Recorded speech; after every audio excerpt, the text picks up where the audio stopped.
Alright, everybody. I was just having some thoughts about spiritual workout and had a little private chat about it. And I'm private there. I have another way of looking at where are you in your spiritual workout. And now I just want to talk about when it comes to a religion workout that I worked out when it comes to some of these like Catholic religions. And I try to head the Jesus story kind of thing, right? And what they believe and what I've been through, because some of these stories could be true or they make it true, right? And things like that, as they could have made a story back in the day. As certain people say that certain groups like to do things again, right? And so, hey, little baby, little twitchy there. So when it comes to spiritual workouts, where are you in your level? Like, how much do you know? Do you just know the script?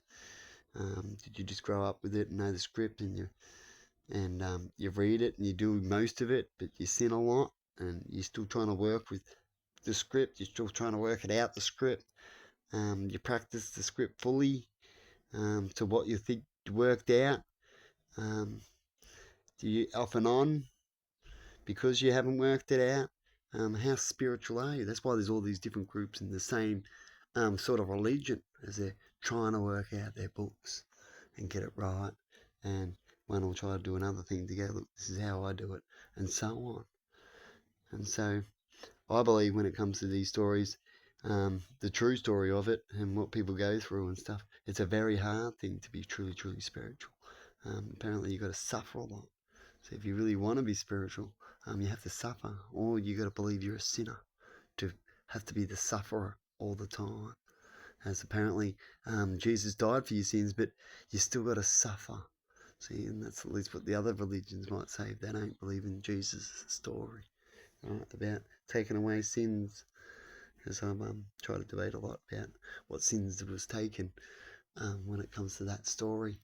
But words can be mixed up, things can happen, right, and be perceived in different ways on how you believe that it could have, and all that kind of stuff as we use our knowledge to try to interpretate what's going on in the time we're at now, right, as history has shown. And so when it comes to my spiritual story, and I've heard of others, you pretty much to become like a saint or close to Jesus type, to be really full on spiritual, to perhaps make a religion, right, always need to start. You have to suffer a lot, as we've heard some of these tarot readers. Apparently, right, I can tell you a lot of things that could be still called to start a religion without suffering, because there's a balance of that truth where we can do that on everything. That's why we have choices and options, passing and failing, right? And so imagine that you have to get to the pain and suffering, right, to where you want to die, and then that's when you start your test. See, it's like a weightlifting thing. You don't earn muscles, you don't get muscles until you get the pain, and then you got to work out. Remember that? And work out, spiritual workout. And so if that's true spiritually, and that could be true in that part of the Bible. So do you want to get spiritual gifts or knowledge or learn things the hard way or certain things to get that spiritual path? Or do you believe it can go another way and that these people are using these words to deceive and to control? Because I believe there's a path where you don't need to suffer so much to learn. We talk about that between cavemen now and how they learn, and jungle people till today. I've talked about a few stories of how jungle people say, what's a man? It's not an age, right? It's a test, right? Their test, what they believe is a man, right?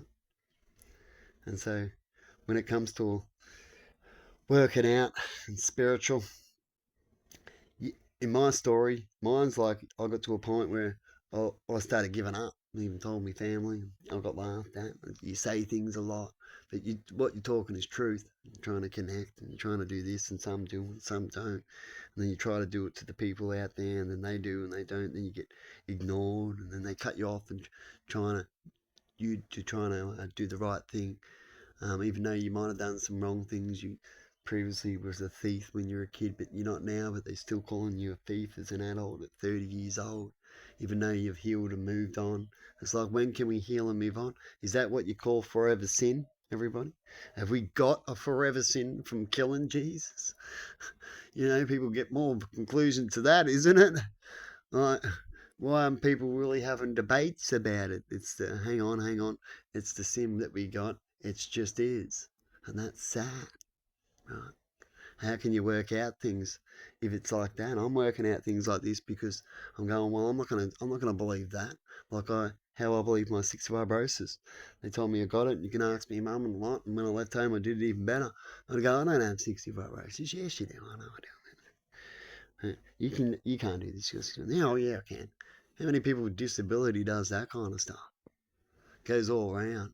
We push ourselves, and yet we get punished for doing that a lot, and that's sad, right? And they like to push ourselves.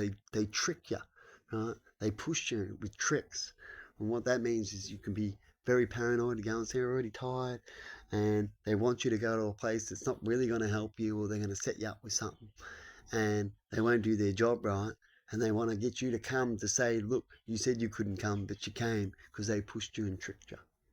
That's what they like to do. And they go, there's your test, you did come. Well, there you go. You made it. We pushed you. Come here. We did this to you. That's what you call a pusher parent, pusher leader. You got to do things the righteous way, by connecting, not by pushing, by talking and getting the truth of things. More talking, the better, to find out these things instead of pushing. Oh, hang on, it's been a few appointments. It's been a few of this. We might have a chat next time, so it's not continuing. And I've got something to say. All right, we'll chat about it. So you fix things first. Without that, behind the scenes and assuming, that's not fixed. That's the sin. Perhaps just humans are sin. Something on things. Perhaps overthinking's a sin. But anyway, I'm going to leave it there with the spiritual workout, right? And have a good one. I thought I'd chuck one up for the public. See you later. Hope I got you thinking.